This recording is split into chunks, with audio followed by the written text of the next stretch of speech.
Abot bubong ang baha sa ilang lugar sa Mindanao. Sumabay pa ang lindol sa masamang panahon. Saksi, si Kent Abrigana ng GMA Regional TV, 1 Mindanao. Nagmistulang ilog ang kalsada sa barangay Poblasyon sa Compostela, Davao de Oro. Pahirapan tuloy ang pagtawid. Kaya ang ilang residente gumamit na ng inflatable bed. Matinding baha ang naranasan doon kasunod ng malalakas na ulan. May mga alagang hayop tulad ng baboy na nalunod.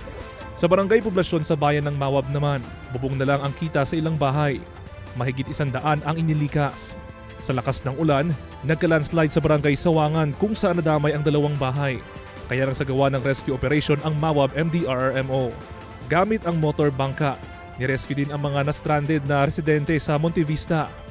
Alas 3 man kabuntago na ano. Nagsugod niya, wala may nakagawas. Kaya dalom naman. Inilikas din ng Philippine Coast Guard ang mahigit 20 pamilya sa bayan ng Mako at dinala sila sa evacuation center. Sa Tagum City, bumigay at naputol ang kalsadang yan sa Purok Lemon, Barangay Pandapan, kasunod ng pagragasa ng tubig. Wala namang naiulat na nasaktan o namatay sa insidente. Binabantayan din ng mga otoridad ang mga landslide-prone area sa lugar. Pansamantala ring hindi madaanan ang kalsadang yan sa Caraga, Davao Oriental, kung saan nabuwal ang ilang puno.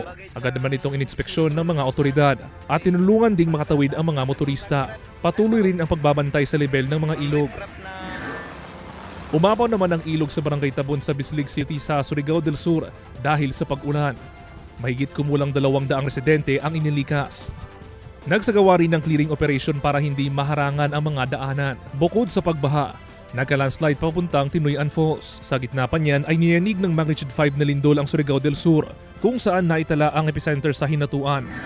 Sa Opol, Misamis Oriental, sumadsad ang isang barge sa isang baybayin dahil sa malalakas na alon at hangin. Nakipag-ugnayan na ang LGU ng Opol sa PPA, Maritime PNP at Coast Guard para maalis ito sa baybayin.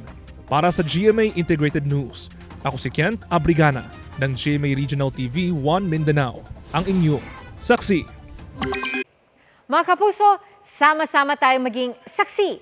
Mag-subscribe sa GMA Integrated News sa YouTube at para sa mga kapuso abroad, samahan niyo kami sa GMA Pinoy TV at sa www.gmanews.tv.